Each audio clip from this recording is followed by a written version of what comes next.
Bonjour tout le monde, bienvenue dans un nouveau tuto d'autonomie. Aujourd'hui, j'ai l'occasion de travailler avec un ligament de vache. En même temps, je vais tester un nouveau couteau pour voir si ça peut être un bon métal pour mes futurs projets. Le ligament vient du cou de la vache laitière. C'est celui qui permet aux muscles du dos de tenir la tête en l'air. C'est pour ça qu'il est aussi gros. L'objectif, ça va être de faire de la gélatine, parce qu'il faut savoir que le cuir et les ligaments, ils sont solubles dans l'eau. En gros, si on prend du cuir de vache ou un ligament comme celui-ci, puis qu'on le fait bouillir dans l'eau assez longtemps, ils vont complètement fondre dans l'eau comme du sucre. Sauf que là, ça va être beaucoup plus long. La première étape, ça va être de couper le ligament en petits morceaux. Plus les morceaux sont petits, plus ça va aider à le faire fondre. Donc je vais faire plein de petites tranches. On peut voir que même coupé en petits morceaux, le ligament, ça reste assez résistant. Une fois que la découpe est terminée, il faut faire bouillir l'eau et mettre les morceaux dedans. Je vais revenir brasser ça de temps en temps.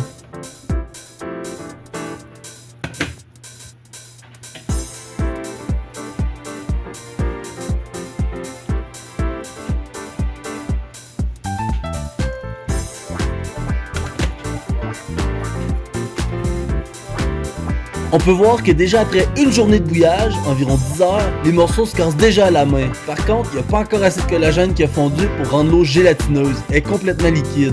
Je vais faire bouillir encore une journée de temps, puis on verra. Il faut pas oublier d'ajouter de l'eau parce que ça peut brûler s'il en manque.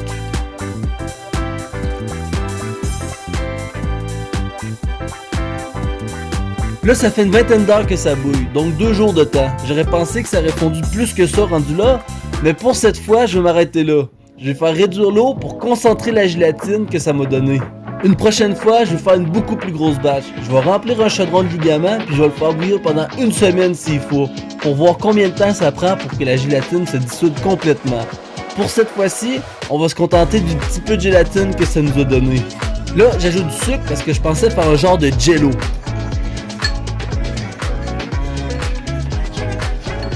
Je l'ai laissé solidifier au froid et au goûter, ça goûte pas du tout le jello. J'aurais jamais cru, mais ça goûte presque pareil à de la viande. En fait, ça goûte pareil comme le jus de la viande cuite. Pour la texture, on est très près du jello.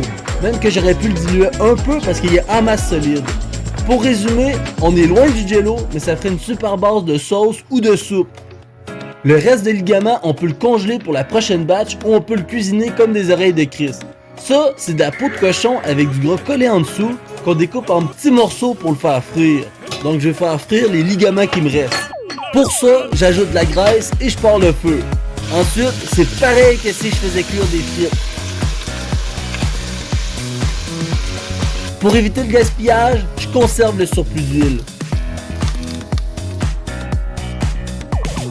Personnellement, je préfère manger ça avec de la sauce. Donc je vais ajouter la gélatine, de la cassonade, de la farine que je mélange pour éviter que ça fasse des motons, puis j'ajoute une tasse d'eau. Ensuite, il reste juste à faire cuire jusqu'à ce que ça épaississe.